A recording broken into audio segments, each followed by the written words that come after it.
ప్రభువుకే మహిమ కలుగును గాక. కూడి వచ్చిన మీ అందరికీ, కర్మల ఆత్మీయ సహవాస సంఘ విశ్వాసులందరికీ మన ప్రభువును ఆయన ప్రియ కుమారుడునైన యేసుక్రీస్తు వారి శ్రేష్టమైన నామములో శుభములు మరియు అందరికీ వందనాలు.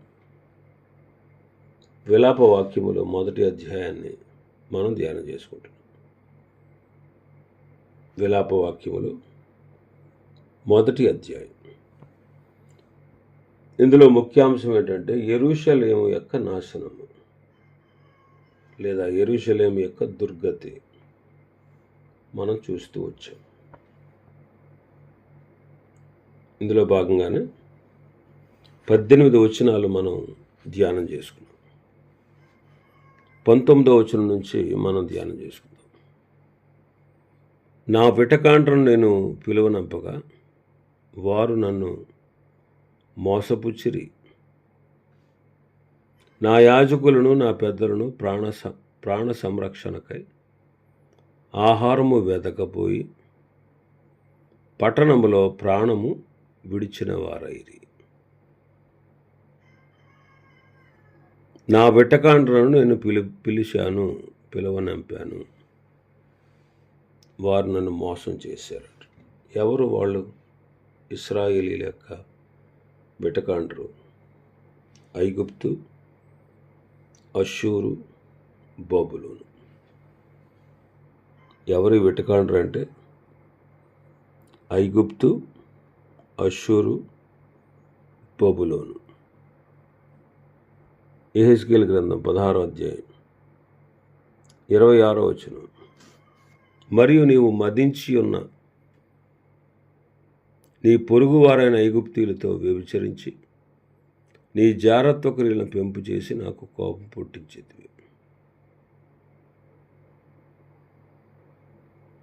28వ వచనం. అంతటితో తృప్తి నొందక అష్షూరు వారితోనూ నీవు వ్యభిచరించితివి. వారితో కూడి జారత్వం చేసినను తృప్తి నొందకపోతివి. 29వ వచనం. కనాను దేశం మొదలుకొని కల్దీయ దేశం వరకు నీవు బహుగా వ్యభిచరించినను నీవు తృప్తి నొందలేదు. ఇక్కడ వ్యభిచారము అనే మాట విగ్రహారాధనకు సాదృశ్యం.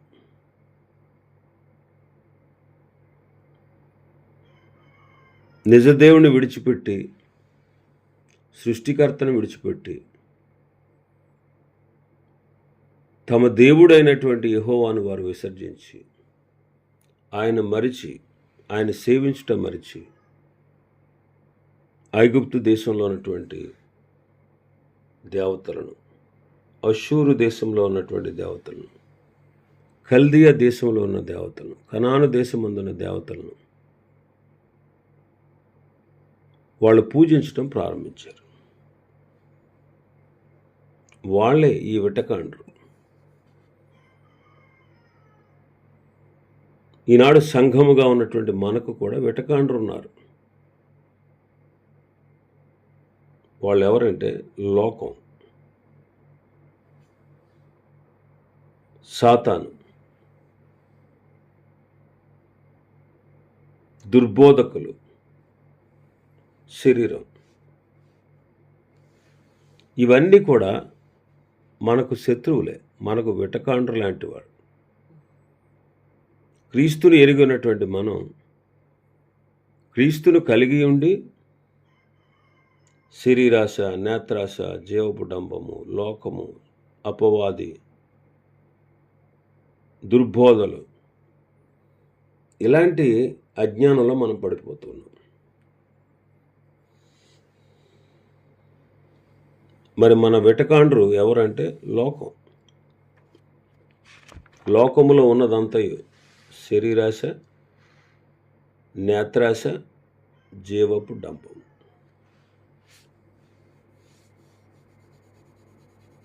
లోకమే మన విటగాడు. లోకం. రెండవది మన శరీరమే, మన దేహమే మన వెటగాడు. మన దేహమే మన బిట్టగాడు. చేదైన వేరేదైనా మొలిచి మిమ్మల్ని కలవరపరచుట వలన మీరు అపవిత్రులైపోతారేమో.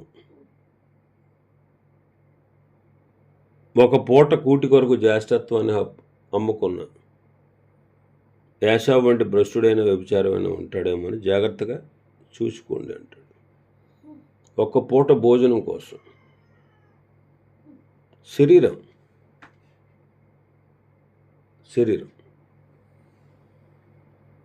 మన శరీరమే మనకు శత్రువు.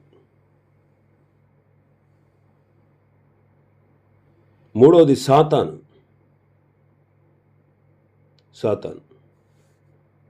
వాడు ఎవరిని మృంగుదునా అని వెదకుచ్చు తిరుగులాడుతూ ఉన్నాడు. అలాగే దుర్బోధకులు. ఈ విటకాండ్ర విషయంలో మనం చాలా జాగ్రత్తగా ఉండాలి. జారత్వానికి దూరంగా పారిపోవాలని, విగ్రహారాధనకు దూరంగా పారిపోవాలని దేవుని వాక్యం సెలవిస్తూ ఉంది. ఇంకా మనం చూస్తే 19వ వచనంలోనే యాజకులు పెద్దలు ప్రాణ సంరక్షణకై ఆహారం వెతకపోయి పట్టణంలో ప్రాణం విడిచారంటారు. యాజకులు పెద్దలు ప్రాణ రక్షణ కొరకు ఆహారం వెతకపోయి చనిపోయారు. బొబ్బులోనికి వెళ్ళి అక్కడే చనిపోయారు చాలామంది. కానీ మన జీవాహారం, మన ఆహారం, మన అక్షయ ఆహారం ప్రభువైన యేసుక్రీస్తే.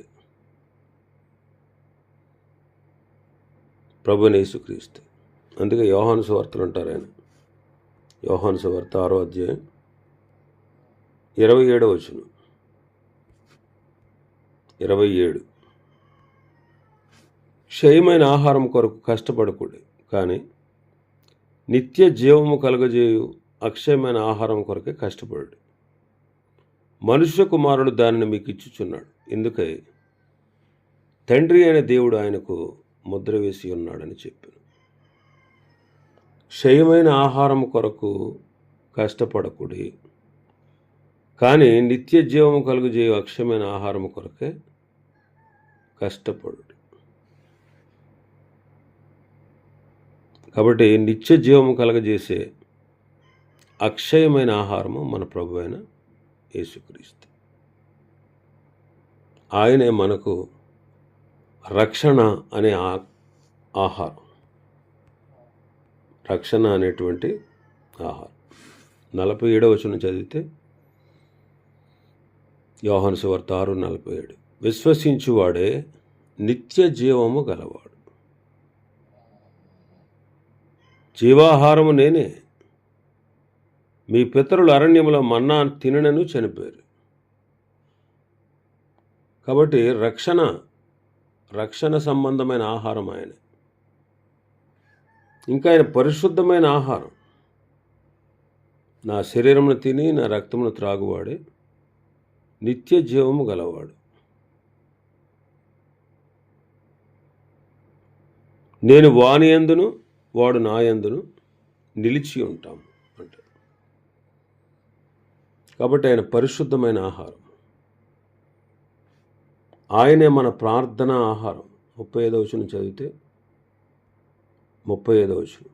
అందుకు యేసు వారితో ఇట్లనెను, జీవాహారము నేనే. నా యొద్దకు వచ్చేవాడు ఏమాత్రము ఆకలిగొనడు. నా యందు విశ్వాసం ఉంచేవాడు ఎప్పుడును దప్పిగొనడు అంటాడు. నా యందు విశ్వాసం ఉంచేవాడు ఎప్పుడును దప్పిగొనడు. ఆయనే మనకు వాక్యాహారం. 51వ వచనం చదివితే పరలోకం నుండి దిగి వచ్చిన జీవాహారం నేనే. ఎవడైనా ఈ ఆహారం భుజించితే వాడు ఎల్లప్పుడూ జీవించును. మరియు నేనిచ్చే ఆహారము లోకమునకు జీవము కొరకైనా నా శరీరమే అని మీతో నిశ్చయముగా చెప్పుచున్నాను. ఇంకా 53వ వచనం మనం చదివితే, కావున యేసు ఇట్లనెను, మీరు మనుష్య కుమారుని శరీరము తిని ఆయన రక్తము త్రాగితేనే కానీ మీలో మీరు జీవము గలవారు కారు. ఇంకా 57వ వచనంలో మనం చదివితే, జీవము గల తండ్రి నన్ను పంపిన గనుక నేను తండ్రి మూలముగా జీవించుచున్నట్టే నన్ను తినివాడును నా మూలముగా జీవించును అంటాడు. తండ్రి పంపాడు, జీవం గల తండ్రి నన్ను పంపాడు. ఇది సమర్పణ ఆహారం. 54వ వచనం మనం చదివితే, నా శరీరమును తిని నా రక్తము త్రాగువాడు నిత్యజీవము గలవాడు, అంత్యదినమున నేను వానిని లేపుదును. అంటే ఇది నిరీక్షణ ఆహారం. నిరీక్షణ. ప్రభువే మన రక్షణ, ప్రభువే మన పరిశుద్ధత, ప్రభువే మన ప్రార్థన, ప్రభువే మన వాక్యం, ప్రభువే మన ఆరాధన, ప్రభువే మన సమర్పణ, ప్రభువే మన నిరీక్షణ. ఈ అక్షయ ఆహారం ప్రభువైన యేసుక్రీస్తే. ఆయనే మనలను జీవింపచేసేవాడు. కాబట్టి ఈ ఆహారాన్ని భుజించాలి. మరి నాటి యాజకులు పెద్దలు ఈనాటి సేవకులకు పెద్దలకు సాదృశ్యంగా ఉన్నారు. కాబట్టి నశించిపోతున్న ఆత్మల పట్ల, ఆ ఆత్మల రక్షణ కొరకు మనము జీవాహారమైన క్రీస్తును లోకానికి పరిచయం చేయాలి. సమరయ స్త్రీకి తానే మెస్సయ్య అని ఆమెకు తెలియపరిచాడు. ఆమె అక్కడతో ఆగక ఆ ఊరి వారందరినీ ప్రభు దగ్గరికి నడిపించింది, ఆ పట్టణస్థులందరినీ.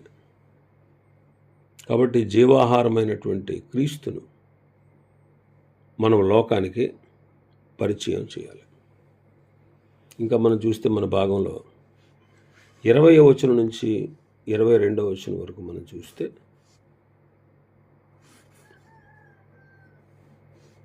పాపములు ఒప్పుకొనుట మనం చూస్తాం. పాపములు ఒప్పుకొనుట. ఎప్పటి వరకు యెరూషలేము యొక్క పతనం, యెరూషలేము యొక్క పాపం, యెరూషలేము ప్రజల పరితాపం చూశాం. ఇప్పుడు వారి పాపాన్ని వారు ఒప్పుకొనుట. అందుకే 20వ వచనంలో చూస్తే, యెహోవా దృష్టించుము, నాకు ఇబ్బంది కలిగెను, నా అంతరంగము క్షోభిల్లుచున్నది. నేను చేసిన గొప్ప ద్రోహమును బట్టి నా గుండె నా లోపల కొట్టుకొనుచున్నది. వీధులలో ఖడ్గము జననష్టము చేయుచున్నది. ఇండ్లలో నానా మరణకర వ్యాధులు ఉన్నవి. నేను నిట్టూర్పు విడుచుట విని నన్ను ఆదరించేవాడు అక్కడనూ లేడాయను. నీవు నాకు ఆపద కలుగజేసితివి, నన్ను ఆపద కలుగజేసితివి అన్న వార్త నా విరోధులందరూ విని సంతోషించుచున్నారు. నీవు దాటించిన దినమును నీవు రప్పించదు, క్షమించాలి, నీవు చాటించిన దినమును నీవు రప్పించదు, అప్పుడు వారు నన్ను పోలి ఉండదు. వారు చేసిన దుష్కారములన్నీ నీ సన్నిధి నుండును. నేను బహుగా నిట్టూర్పు విడుచుచున్నాను, నా మనస్సు కృంగిపోయాను. నేను చేసిన అపరాధములన్నిటిని బట్టి నీవు నాకు చేసినట్లు వారికి చేయి. యెహోవా దృష్టించుము, నా అంతరంగము క్షోభిల్లుచున్నది. నేను చేసిన గొప్ప ద్రోహమును బట్టి నా గుండె నా లోపల కొట్టుకొనుచున్నది. ఇశ్రాయేలు పక్షంగా యిర్మీయా పాపాలు ఒప్పుకోవడం ఇక్కడ మనం చూస్తున్నాం. ఇశ్రాయేలు పక్షంగా యిర్మీయా పాపాలు ఒప్పుకుంటున్నాడు. యిర్మీయా ఒక్కడే కాదు, బైబిల్ చరిత్రలో మనం చూస్తే మోషే, ఎజ్రా, నెహెమ్యా, దానియేలు, అపొస్తలుడైన పౌలు, ఇంకా కొంతమంది భక్తులను మనం చూస్తాం. వాళ్ళు నిర్దోషులే, కానీ దేవుని ప్రజల పక్షమున వారు పాపాలు ఒప్పుకుంటున్నారు. దేవుని ప్రజల పక్షంగా వారు పాపాలు ఒప్పుకుంటున్నారు.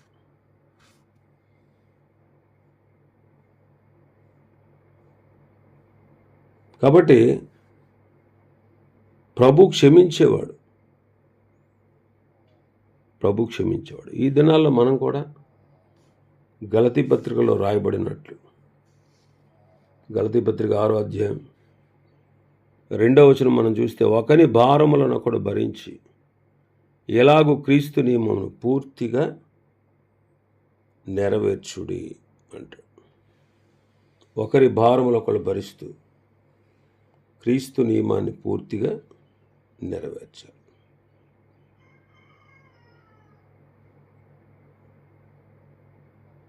ఇంకా 20వ వచనంలో మనం చూస్తే మన భాగంలో, వీధులలో ఖడ్గము జననష్టము చేయుచున్నది, ఇండ్లలో నానా మరణకర వ్యాధులు ఉన్నాయి అంటారు. వీధుల్లో ఖడ్గం జననష్టం చేస్తుంది, ఇండ్లలో రోగము మరణాలు ఉన్నాయి. మరి సంఘ చరిత్ర కూడా అలాగే ఉంది. సంఘ చరిత్ర కూడా ఈనాడు బ్రతికి ఉన్నామన్న పేరు ఉంది మనకి, కానీ చచ్చిన స్థితిలో ఉన్నాం. అసలు ఈనాటి కాలంలో సంఘం ఎందుకు ఉందో సంఘానికే తెలియదు. సంఘము విస్తరించాలి, ఆత్మలోను సంఖ్యలోను విస్తరణలోను సంఘము ఫలించాలి. కాబట్టి ఈనాడు సంఘం ఫలించట్లేదు, విస్తరించట్లేదు, అభివృద్ధి చెందట్లేదు, విస్తరించట్లేదు. ఎక్కడ ఉన్నారో అక్కడ ఉంది సంఘం. అసలు సంఘం అనేది ఎందుకు ఉందో లోకంలో సంఘానికే తెలియదు. కాబట్టి మన సంఘంలో ఉన్నటువంటి మనం మన బాధ్యతలను గుర్తెరిగి దాని ప్రకారం నడవాలి. ఇంకా మనం చూస్తే 21వ వచనం, ఇశ్రాయేలు నిట్టూర్పులో ఉంది, ఆదరించేవాడు ఒక్కడో లేడు. వాళ్ళకి ఆపదొచ్చిందనే వార్త విని విరోధులందరూ సంతోషిస్తున్నారు.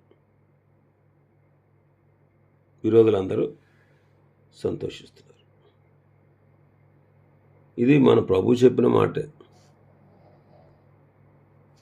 ఆయన ఏం చెప్పారు? యోహాను సువార్త 16వ అధ్యాయం 20-21 వచనాలు, మీరు ఏడ్చి ప్రలాపింతురు, కానీ లోకము సంతోషించును. మీరు దుఃఖింతురు, కానీ మీ దుఃఖము సంతోషమగునని మీతో నిశ్చయముగా చెప్పుచున్నాను. స్త్రీ ప్రసవించుచున్నప్పుడు ఆమె గడియ వచ్చింది కాబట్టి ఆమె వేదన పడుతుంది. అయితే శిశువు పుట్టగానే లోకమందు నరుడొకడు పుట్టిన సంతోషం చేత ఆమె ఆ వేదనను ఇంకా ఎన్నడూ జ్ఞాపకం చేసుకోదు. అలాగే ఇప్పుడు మనం దుఃఖపడుతున్నాం, కానీ మన హృదయంలో సంతోషాన్ని దేవుడు ఇస్తాడు. మరలా ఆయన చూస్తాం, సంతోషిస్తాం. ఆ సంతోషాన్ని ఎవ్వడూ తీసివేయలేడు. ఆ సంతోషాన్ని మన యొద్ద నుంచి ఎవడు తీసివేయలేడు. కాబట్టి ఇశ్రాయేలు యొక్క దుస్థితి ఎలా ఉంది? ఇశ్రాయేలు యొక్క దుస్థితి, వారి శత్రువులు వాళ్ళని చూసి సంతోషిస్తున్నారు. నిజమే, ఈనాడు మనం దుఃఖపడతాం, ఏడుస్తాం, ప్రలాపిస్తాం. కానీ ఒక దినాన ప్రభువుని చూసినప్పుడు, ఆయన ఎదుట ఉన్నప్పుడు, ఆయన ప్రతి వాని ముఖం మీద బాష్ప బిందువు తుడిచేవాడు కనుక మనం రక్షిస్తాడు. ఇంకా మనం చూస్తే 22వ వచనంలో, శత్రువులు సంతోషిస్తున్నారు, అయితే వాళ్లకు కూడా ఎలాంటి గతి వస్తుంది. అప్పుడు వారు నన్ను పోలి ఉంటారు, వారు చేసిన దుష్కార్యాలన్నీ నీ సన్నిధిలో ఉంటాయి. నేను బహుగా నిట్టూర్పులు విడుస్తున్నాను, నా మనసు కృంగిపోయింది. నేను చేసిన అపరాధములన్నిటిని బట్టి నీవు నాకు చేసినట్టు వారికిని చేయము. నేను చేసిన అపరాధములన్నిటిని బట్టి ఇశ్రాయేలు దుష్కార్యములు దేవుని ఎదుట ఉన్నాయి. వాళ్ళు చేసినటువంటి అపరాధాలన్నిటిని బట్టి వారికి దుర్గతి పట్టింది. అందుకే వాళ్ళు బహుగా నిట్టూర్పులు విడుస్తూ ఉన్నారు. వాళ్ళు కృంగిపోతూ ఉన్నారు. కారణం ఏంటంటే వారు చేసిన అపరాధాలు. ఈనాడు మనల్ని కూడా ప్రభు చూసేవాడండి. ప్రభు ఖచ్చితంగా మనల్ని కూడా చూస్తాడు. ఆయన దృష్టికి కనబడని సృష్టమంటూ ఏదీ లేదు. మనం అందరం కూడా ఆయనకి లెక్క అప్పచెప్పాలి. ఆయన కన్నులకు సమస్తము మరుగు లేకుండా తేటగా ఉంది. అందుకే మనం అందరం కూడా దేహముతో జరిగించి వాటన్నిటి విషయమే మనం ఆయన ఎదుటి నిలవాలి. దేహముతో జరిగించి వాటన్నిటి విషయం, మంచివైనా సరే చెడ్డమైనా సరే, వాటి విషయమే తీర్పు తీర్చబడుటకు మనం అందరం కూడా క్రీస్తు న్యాయపీఠం ఎదుట ప్రత్యక్షము కావాలి. ఖచ్చితంగా మనం దేవునికి లెక్క అప్పగించాలి. ఇవి ఈ అధ్యాయంలో ఉన్నటువంటి విషయాలు. ప్రభు చిత్తం మీద రేపటి దినం మరొక అధ్యాయాన్ని మనం ప్రారంభించుకుందాం. దేవుడి వర్తమాన వాక్యాన్ని మన వినికిడిలో ఆశీర్వదించునుగాక. ఆమేన్.